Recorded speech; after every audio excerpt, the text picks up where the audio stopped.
living up to their name, that orchestral feeling in the end. Good song, man. Yeah, it's the only one out of the quad that I don't know. And I'm betting you that it's probably their oldest one out of the quad here. Mr. Blue Sky.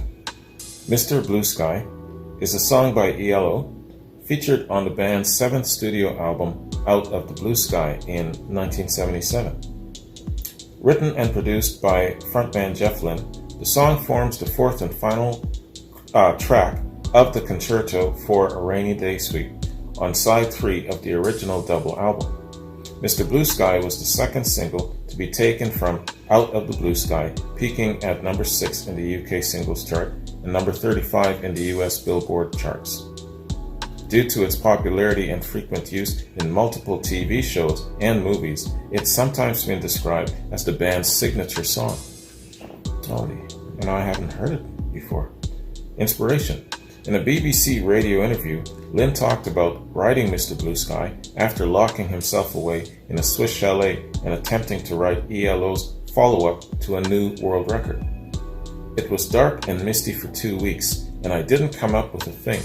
Suddenly, the sun shone and it was, wow, look at those beautiful Alps. I wrote Mr. Blue Sky and 13 other songs in the next 2 weeks. It's amazing what comes to you when you lock yourself away. I'm also thinking of Led Zeppelin when they went to, is it Bronnier?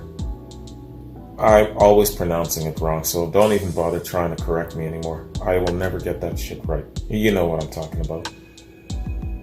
The song's arrangement has been called Beatlesque, bearing similarities to Beatles songs Martha My Dear and A Day in the Life. That's the song I was thinking of, A Day in the Life, especially the instrumental part in the back, the cello.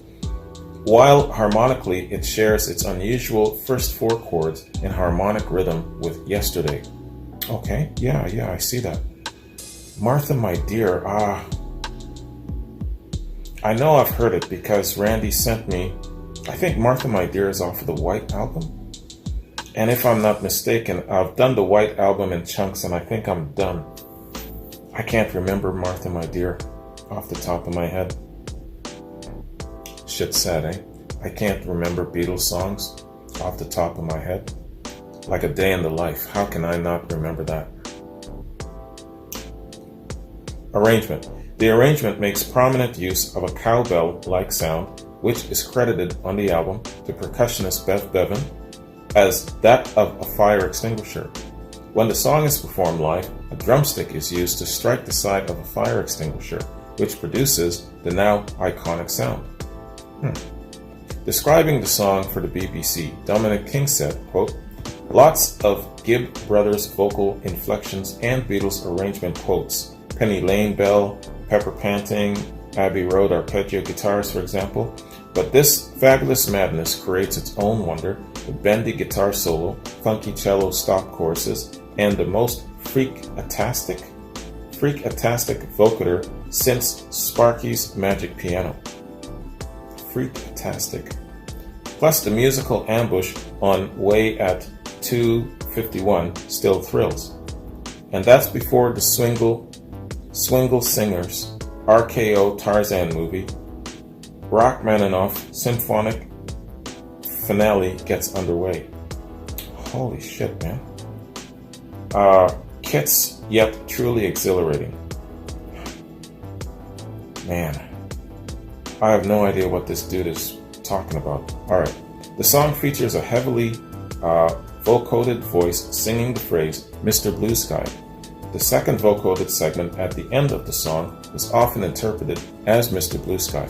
It's actually Please Turn Me Over, as it is in the end of 3, and the listener is being introduced to flip the LP over.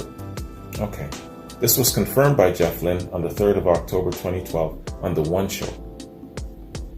Critical reception. AllMusic's Donald A. Garisco considered Mr. Blue Sky a miniature pop symphony and a multi-layered pop rock treat that was a pure Beatles pistache, saying that the music divides its time between verses that repeat the same 2 notes to hypnotic effect, a la I Am the Walrus, and an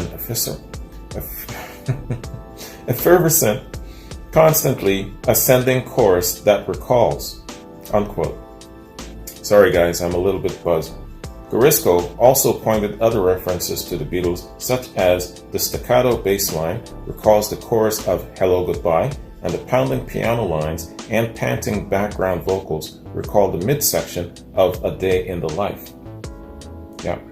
Billboard magazine described the beat as catchy and said that the song builds from a thumping intro to a harmonic operatic ending, unquote. It's either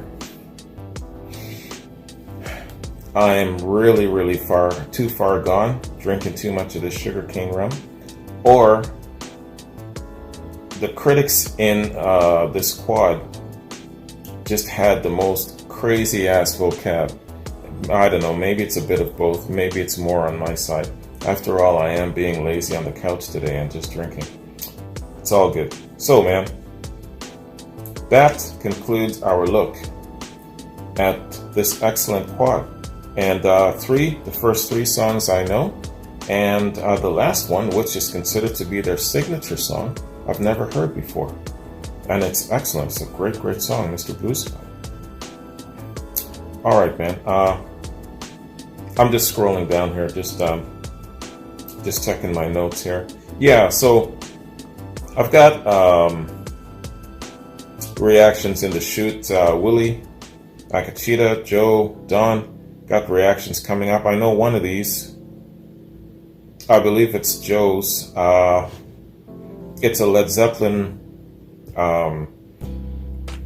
bootleg, 1977 bootleg. It's a long one, let me tell you. It's going to be over 3 hours between, the reaction part and then, of course, the review. So it'll definitely be, no, it's actually going to be more than that. It'll be over 4 hours, just so you know. I can already probably predict that it won't make it up on YouTube, so I'll probably have to break it up to see if any part will get onto YouTube.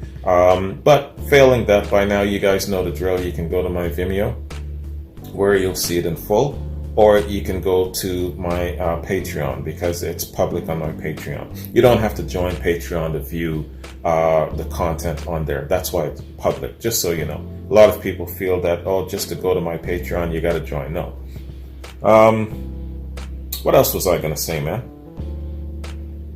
I think that's it. I kind of gave you a rundown for what's coming up. I'm looking at doing some,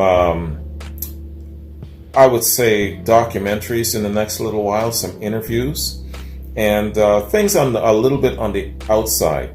Not just always reactions. The other day I did kind of like a documentary reaction for Alex Lifeson of Rush, and that was really nice and very well received. A lot of people had not seen that documentary, including myself, so it was really interesting to see a young Alex Lifeson, how he started even before the band got going, and how accomplished he was even at that point. He didn't have anything around him except a guitar in hand and a whole bunch of his buddies or roommates just sitting around, and he's just playing, and there's music going on in his head, and it was really quite interesting. So I want to do a little bit more like that, some more documentaries, so look for a lot of that stuff coming up. Is it 20 Feet from Stardom? That's a documentary about backup singers. I'm going to do that. The Whiskey A Go Go, I got that on the shoot, and there's a couple more. There's a handful. And then, of course, interviews. So I'm looking at doing stuff like that in the next little while, getting back to my progressive rock, southern rock. I believe Akachita has a southern rock quad. But yeah, that's what I'm looking at doing. Just getting back to what I was saying in regards to my New Year's resolution. Speaking of that, I think Finesse has a progressive rock quad for me. Is it EL? It's, sorry, let me think. Geez, man, I can't think today. Yeah, I've been drinking too much. I gotta stop. But anyway, it's a progressive quad, and that's what I'm looking at doing. I think it's King Crimson. Maybe it's a mixture, I'm not sure. But that's what I'm looking at doing, guys, getting back into my progressive and also into some of the southern rock stuff. from the top of the year when I said I was making a resolution. So I'm going to stick to that. Get back into some Rush as well. Someone also said to me that I got to check out A Dinner with Rush, I believe it is. When they sit down and they have dinner, they're very personable guys. I like their personal bantering back and forth. And so I think that I would really enjoy that. Someone's got to send me a link though, or maybe I can just find it on YouTube. I'll see how that goes. But that's a rundown of the next little while of what I'm looking to do and what you can expect to see. All right, guys, thanks for joining me. And Quincy, thank you very much for this quad. Really nice quad of ELO. I know the 3 songs, but it was really nice hearing Mr. Blue Sky. So I'll check that out down the road, probably add it to my playlist. Anyways, guys, take care. Have a good one. Peace out.